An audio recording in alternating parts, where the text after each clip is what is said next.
ሰላም ክቡራት ተኸታተልተይ ከመይ ቀኒኹም? ኣነ ሰላም እየ እግዚአብሔር ይመስገን። ከማይ ሰላም ክትሉ በዓልቲ ሙሉእ ተስፋ እየ። ዛንታ ኣርያሜ ንውሕ ዝበለ ስለ ዝኾነ ኣሕፅር ኣቢልና ንሰዓት ከም ዘይሻመየኩም ገይረ ክለቀልኩም እየ። ዝለቀሉ መዓልቲ ከዓ ምሸት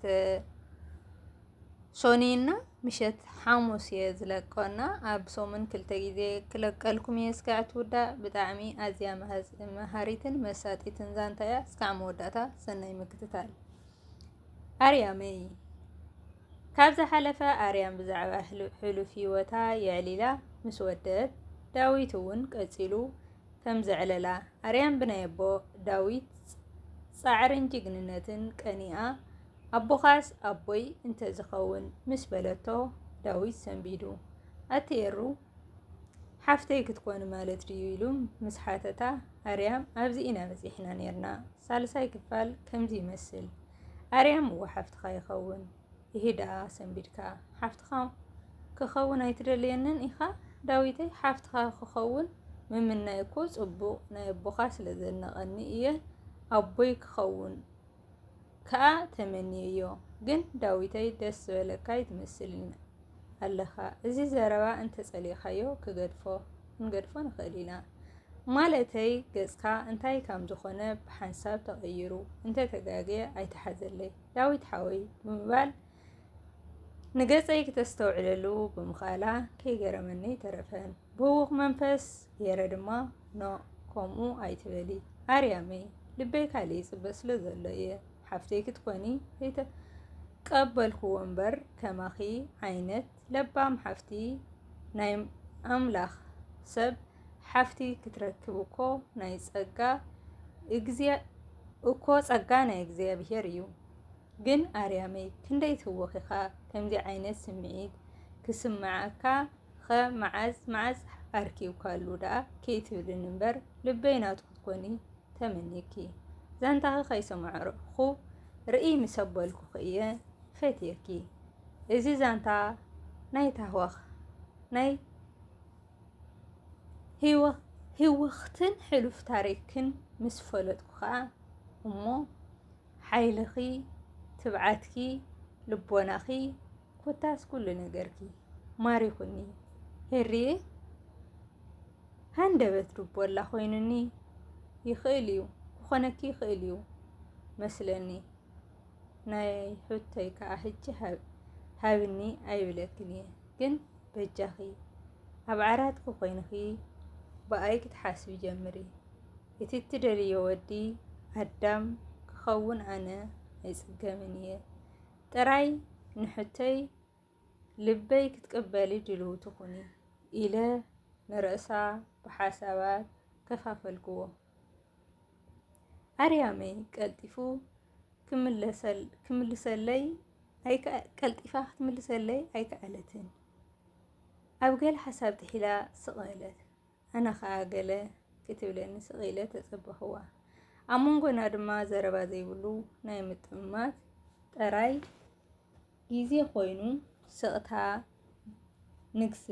ንግስነት ቆቢዕ መሲሉ ኣብ መንጎና ነገሰ። ነታ ስቕታ ኣርያመይ ክሰብሮ ኣይከኣለትን። ኣነ ባዕለይ ደፊረ እየ ንኽሰብሮ ተበጊሰ። ኣርያመይ እንታይ ደኣ ስቒልኪ ገለ ኣባበልኒ ኢለ ምእንቲ ክተተንፍስ ተዛሪበያ። ኣርያም ትምልሰለይ መልሲ ከም ዝጠፍኣ ተረዲእኒ ነይሩ። ባዕላ እውን ከምቲ ዝተረድአኒ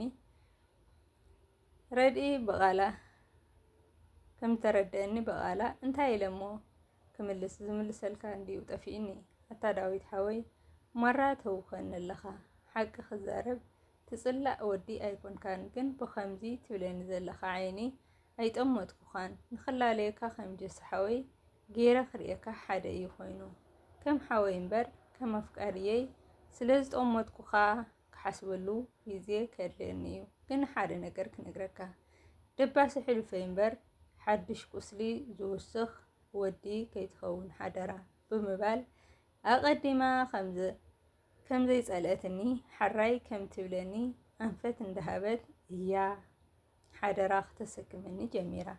ኣጀኺ ኣቐዲመ እኮ ከምቲ ትደልዮ ወዲ ኣዳም ክኾነልኪ ኣይጽገምን እየ ኢለኪ እየ ብምባል ንኸእምና ተቓሊሰ። ኣርያመይ ግን ኣብ ቃልሲ ኣየብፅሐትንን ድሓን ሕጂ ዘረባ ንግደፎ እሞ ሓሲበ መልሰይ ክነግረካ እየ።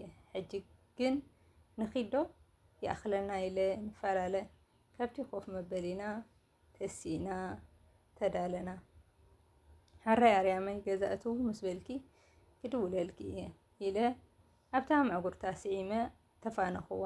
ከም ፍቑራት ዘይኮና ከም ኣሕዋት ኮይንና ንሓያለ ኣዋርሕ ርክብና ቐጸለ። ምሸት ንኣርያመይ ዘስሕቕ ዕላላት እናዕለልኩ ካብቲ ኩሉ ጭንቀታ ኣውፅአ ሕጉስቲ ገይረያ። ሓደ መዓልቲ ሰንበት ምሸት እያ ነይራ። ኣብ መደቀሲ ኣትየ ኣብ ብዙሕ ጎደናታት እናተጓዓዝና ዝተሰኣልናዮ ስእልታት ብዙ ናይ ቴሌፎንና እናቕረብኩ ንሓንሳብ ይዒንታ ንሓንሳብ ከንፈራ ሕልፍ ሓሊፉኒ እታ ጸላም ብሌን ዓይና ኣቕረብ በቢለ እናረኣኽዋ ከለኹ ኣርያመይ ደዊላትለይ። ውሽጠይ ብደስታ ይሰራሰር፣ ገፀይ እውን ብፍሽኽታ መሊኡ። ትቕብል ኣቢለ ንሳ ሄሎ ከይትብለኒ ከይበለትኒ ክውድሳ ክንእዳን ጀሚረ። ሄሎ ኣርያመይ እቲ ኣብ ጸምጸም በረኻ እትርከብ ዑፍ ናይ ሰማይ እታ መልክዐኛ ካብ መርከብ ኖህ ወፅያ ንምድሪ ኰሊላ ኣብቲ ዝለኣኽካ ኖህ እትምለስ ርግቢት ክብል ድምፃ ከይሰማዕኹ ጥዑም ቃላት ሰዲደላ። ኣርያመይ ሓጎሳ ምቁፅፃር ስኢናት ሰኣነቶ እያ ትመስል።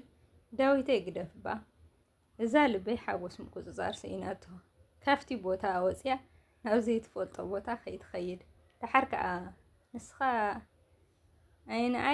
ዓይነ ልበይ ከይንካ ከይተርፍ በለትን እሞ እቲ ቃላታ ናይ ብሓቂ ኮይኑ ተሰሚዕኒ ፈሪሐ ከምኡ ዝገብር እንተኮይኑስ ይትረፍ በሊ ጥዑም ቃላተይ ክኸስበኪ ዝሓሰብክዎ ከይከስረኪ ብምባል እቲ ዘረባ ጠፋእፋእኽዎ እሞ ኣርያም ገለ ብስራት ክተበስረኒ ከም ዝሓሰበት ልበይ ተነግረኒ ነይራ። ብርቱዕ ትንፋስ ክትተንፍስ ምስ ሰማዕኽዋ ድሓን ዲኻ እርየ ክንደዚ ትትንፍሲ ተተንፍስ ደኣ ብምባል ምስ ሓተትክዋ ዳዊተይ ሎሚ ንዓይ ደስ ኢሉኒ ክነግረካ ዝሓሰብኩ ደኣ ሓደ ዓብዪ ብስራት እየ ከበስረካ። ኣነ ቀልቢ ምንጋረይ ግን እቲ ብስራት እንታይ ከም ዝኾነ ባዕልኻ ገሚትካ ክትፈልጦ ኣለካ ብምባል ንልበይ ኣንጠልጢላ ገዲፋቶ። ኣነ ከዓ ኣብ ብዙሕ ሓሳባት ተዋፊረ እቲ ክተበስርኒ ዝደለየት ብስራት ክግምት ጀመርኩ። ዳሃጆሲ ሓውኪ ረኺብኪ ኢለ እታ ዝጠርጠርክዋ ግምት ነጊረያ። ኣርያመይ ክትስሕቕ ከም ዘይጸንሐት በዚ መፂኡ ዘይበልክዎ ስቕታ ሕጂ እውን ነጊሱ ጽምዋ ህልም በለ። ኣርያመይ ኢለ ደጋጊመ ንስማ ጸዊዐዮ። ኣርያመይ ከምቲ ናይ ፈለማ ኮይና ዘይኮነትስ እናበኸየት እያ መሊሳትለይ። ኣቤት ዳዊተይ ይቅርታ ንጆሲ ሓወይ ኣዘኪርካኒ ክብለካ ዝሓሰብኩ ካሊእ እዩ። ሕጂ ከምዚ ኢለ ከለኹ ክነግረካ ስለዘይክእል ግን ካሊእ መዓልቲ ክነግረካ እየ። ሕጂ ክሳብ ዝረጋጋእ ከዓፅወካ ብምባል ነቲ ቴሌፎን ኣብ እዝነይ ዓፀወትኒ። ሽዑ ምስ ነብሰይ ዝተዋእስክዎ ባእሲ ፍሉይ እዩ ነይሩ። ኣኽ ኣተ ኣነስ እንታይ ዓይነት ሰብ እየ ዘይለዓለ ልዒለ ባ ንድሕሪት መሊሰያ እንታይ ኮን ይኸውን እቲ ክትብለኒ ዝሓሰበት ኢለ ክሓስብ መሬት ብኮፈይ እየ ኣውጊሐያ። ንንግሆ ሰኒ ከዓ ባሕቲ ጉንበት ሓደ ልደታ ናይ ድንግል ማርያም ኣብ ዓመታ እዩ ነይሩ። ገዛና ዓመታዊ ይኹን ወርሓዊ በዓላት እንተሃልዩ ቤተ ክርስቲያን ከይድና ከይተሳለምና ፈፂምና ስለዘይንውዕል ባሕቲ ናይ ድንግል ማርያም ዝተወለደትሉ መዓልቲ ብምዃኑ ከዓ ደስ ኢሉና ምስ ፋሚሊ መኪና ጌርና ክንሳለም እናኸድና ንኣርያመይ ንቤና ጻዕዳ ነፀላት ተሸፊና ብቕድሚና ክትሓልፍ ብዓይነይ ርእየያ። ኣርያም ኢለ ክፅውዓ ኣይጸላኹን ግን ከዓ ኣይከኣልኩን ባባ ሓያልን ተሪርን ስለ ዝኾነ ብዝኾነ ይኹን ደፊረ ገጹ እናጠሞትኩ ተዛሪበዮ ኣይፈልጥን። ፍቕሪ ናይ ኣርያመይ ግን ገለ ሓይሊ ነይርዎ።